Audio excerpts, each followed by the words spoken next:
Hello everyone, আসসালামু আলাইকুম। কেমন আছেন আপনারা সবাই? আশা করি ভালো আছেন।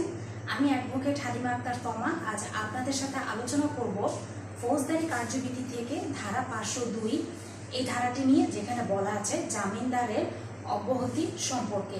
তো জামিনদারের অব্যাহতি বিষয়টা কি, মূল আলোচনা শুরু করা যাক। মনে করেন মিস্টার এক্স নামক একজন অভিযুক্ত আসামি, তাকে জামিনে মুক্তি দেওয়া হবে। এখন তার যে জামিনদার আছে, মনে করেন মিস্টার জেড, ওয়াই, ডব্লিউ, এরকম কয়েকজন আছে জামিনদার। তো জামিনে মুক্তি হবার পর এই যে যারা জামিনদার, তারা প্রত্যেকে চাইলেই এই জামিনদারের এই বিষয়টি থেকে তারা অব্যাহতি লাভ করতে পারে, অথবা যে কয়জন জামিনদার হিসেবে আছে তাদের মধ্য থেকে যে কোনো একজন যদি চায় এই জামিনদারের দায় হতে অব্যাহতি নিতে, সেটাও পারবে। তো সেটা কিভাবে নিতে হবে, সেটা হলো বিজ্ঞ আদালতের কাছে আবেদন করতে হবে। মনে করেন আমি কোনো একটি মামলায় কোনো একজন অভিযুক্ত আসামিকে জামিনে মুক্তি দেওয়া হয়েছে, আমি তার জামিনদার। তো আমি যদি এই দায় হতে অব্যাহতি নিতে চাই, তাহলে বিজ্ঞ আদালতের নিকট আমাকে আবেদন করতে হবে।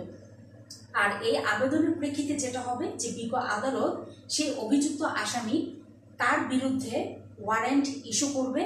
তারপর যেটা হবে যে সেই ওয়ারেন্টের মাধ্যমে হাজির করা হোক, অথবা অভিযুক্ত আসামি স্বেচ্ছায় হাজির হোক, দুইটার একটা তো অবশ্যই হতে হবে। তো যে কোনো একটা হোক, তখন বিজ্ঞ আদালত পূর্বোক্ত জামিনটি সম্পূর্ণ বাতিল করবে। অথবা আমি একজন জামিনদার, আমি অব্যাহতি নিতে চাইছি, আমার সাথে এই অভিযুক্ত আসামি এবং মামলার যতটুকু সম্পর্ক ততটুকু অংশ বিজ্ঞ আদালত বাতিল করবে। এবং বাতিল করে এইবার যেটা হবে যে সেই অভিযুক্ত আসামিকে নতুন করে জামিনদার দিয়ে, জামিনদার সহ বন্ড সম্পাদন করতে বলা হবে। যদি করতে পারে তাহলে জামিন বহাল থাকবে। আর যদি নতুন করে নতুন জামিনদার দ্বারা বন্ড সম্পাদন করতে না পারে, সেক্ষেত্রে কিন্তু এই জামিনটি, পূর্বোক্ত জামিনটি বাতিল হয়ে যাবে এবং অভিযুক্ত আসামিকে জামিন বাতিল করে হাজতে প্রেরণের নির্দেশ দিবে বিজ্ঞ আদালত। তো এই হলো আমাদের ধারা 502 জামিনদারের অব্যাহতি। কেমন লাগলো আজকের ক্লাসটি? অবশ্যই আপনাদের মূল্যবান মন্তব্য কমেন্ট বক্সে লিখে জানাবেন। আর আমার সাথে যুক্ত হতে আমার ইউটিউব চ্যানেলটি সাবস্ক্রাইব করে এবং ফেসবুক পেজটিতে ফলো বাটন প্রেস করে সাথেই থাকবেন। ধন্যবাদ।